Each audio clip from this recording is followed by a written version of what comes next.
ఏదైనా క్లూ దొరికిందా? ఇప్పటి వరకు అయితే ఎలాంటి క్లూ లభించలేదు మేడం. ఇక్కడ ఉన్న బూడిదను కూడా టెస్టుల కొరకు ల్యాబ్కు పంపించాం. ఇప్పుడు కూడా ఇంకా ఎగ్జామిన్ చేస్తున్నారు. అండ్ వన్ మిస్టరీ థింగ్ ఏంటంటే ఈ ప్రమాదంలో ఒక మనిషి చనిపోయినట్టు గాని కాలిపోయినట్టు గాని ఎటువంటి దాఖలాలు కనిపించలేదు.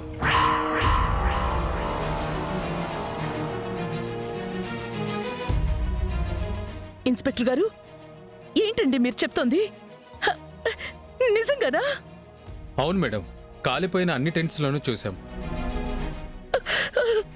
మనిషి కాలిపోయినట్టు మాత్రం ఏ ఆధారం లభించలేదు.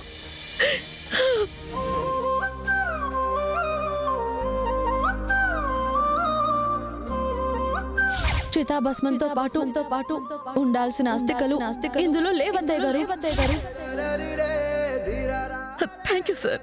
Okay madam.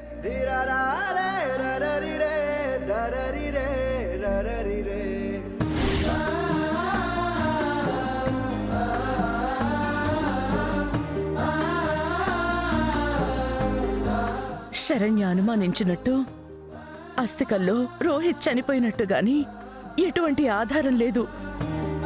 ఇక్కడేమో మనిషి చనిపోయాడు అని తెలిపేందుకు ఏ ఆధారాలు లేవు.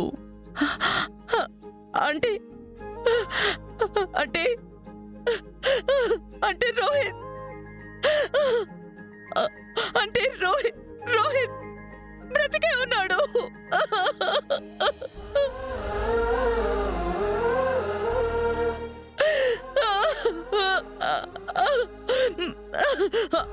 రోహిత్ కి ఏం కాలేదు. రోహిత్ రోహిత్ బ్రతికే ఉన్నాడు.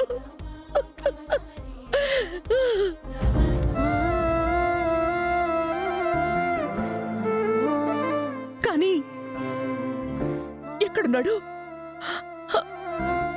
జరిగింది చూస్తుంటే రోహిత్ ని ఎవరో కావాలని టార్గెట్ చేసి మిస్ చేశారనిపిస్తోంది. ఏదో జరిగింది. రోహిత్ ఎక్కడున్నాడో కనిపెట్టాలి. రోహిత్ విషయం దర్శన్ శరణ్యలకి చెప్పాలి.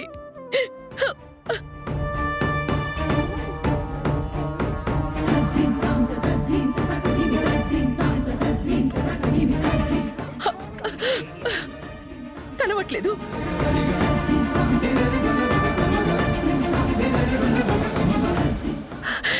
దర్శన్, శరణ్య, బావగారు రండి.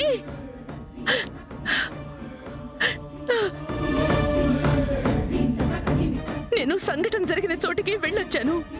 పోలీసులు అక్కడ ఎంక్వైరీ చేసి ఆ మంటల్లో ఎవరూ కాలిపోలేదు, చనిపోలేదు అని చెప్పారు.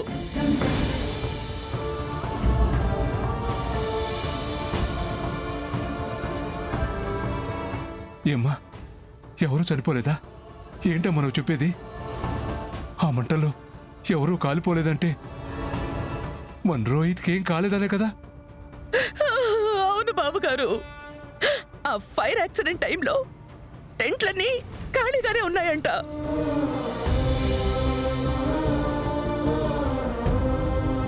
ఆనంద, ఎంత మంచి శుభవార్త చెప్పావమ్మా. నా కొడుకు బతికే ఉన్నాడని వింటుంటే నా ప్రాణం లేచి వచ్చినట్టుందమ్మా. చాలా చాలా సంతోషంగా ఉందమ్మా, చాలా సంతోషంగా ఉంది. ఇంకా లీల గురించి నాకేం భయం లేదమ్మా, నాకింకేం భయం లేదు. అమ్మా, నువ్వు తెలుసుకుంది మాత్రం నిజమే కదా? నిజమే నాన్న. అమ్మ శరణ్య, నువ్వేం చెప్పావో సరిగ్గా అక్కడ అదేనమ్మా జరిగింది. అక్కడ ఎవరో రోహిత్ ని ప్రీతిని టార్గెట్ చేశారని నాకు ఖచ్చితంగా అనిపిస్తోంది. వాళ్లే ఇదంతా అక్కడ క్రియేట్ చేశారు. రోహిత్ చనిపోయినట్టు డ్రామా క్రియేట్ చేశారు.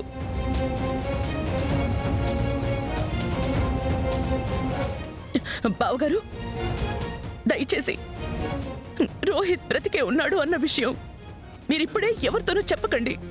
ఏమ్మా? ఎందుకంటే మన శత్రువులెవరో మన చుట్టూనే ఉన్నారు. ఇది వాళ్ల పనే బావగారు. సరేనమ్మా, నేను ఎవరితోనూ చెప్పను. బావగారు మీరు రిలాక్స్ అవ్వండి. తొందరలోనే రోహిత్ ఆచూకీ మనకి తెలుస్తుంది. అక్కని మీరే జాగ్రత్తగా చూసుకోవాలి. ఆ, సరేనమ్మా, సరే.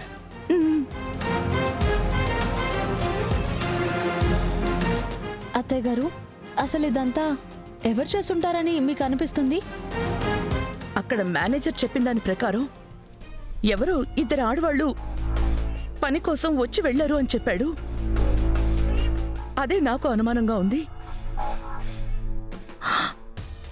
కొంపదీసి ఆ ఇద్దరు ఆడవాళ్ళు మన ఇంట్లో ఉన్న ఇద్దరు ఆడవాళ్ళే అయి ఉంటారా?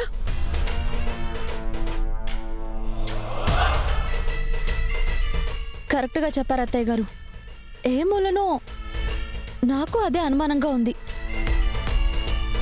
వీళ్ళకి తప్ప బావగారిని కిడ్నాప్ చేయాలి, ప్రీతి అక్కని జైలుకు పంపించాలి అన్న థాట్ ఎవరికుంటుంది?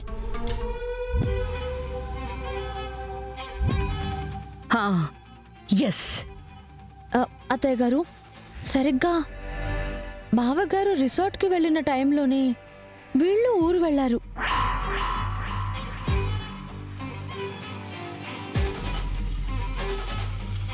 అది కరెక్టే. కాంచనా, కాంచనా,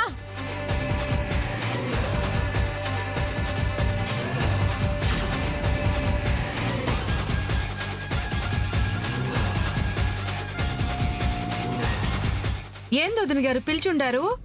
మొన్న అనన్య నువ్వు ఏ ఊరికెళ్లారు? ఆ,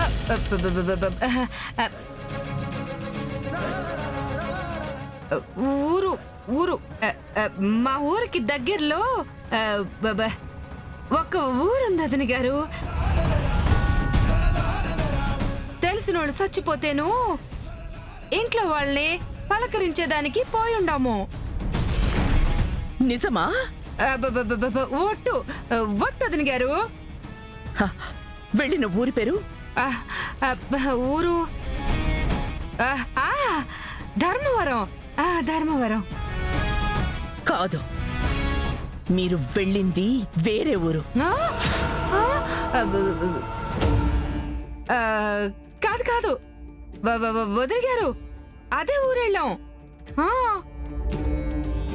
హ, సరే, నువ్వు వెళ్ళు.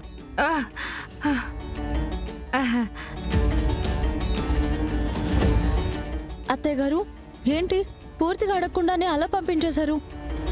తడబడుతూ మాట్లాడింది అర్థం కావట్లేదా శరణ్య? వీళ్ళు తప్పు చేశారని కాంచన క్లారిటీ ఇచ్చేసింది.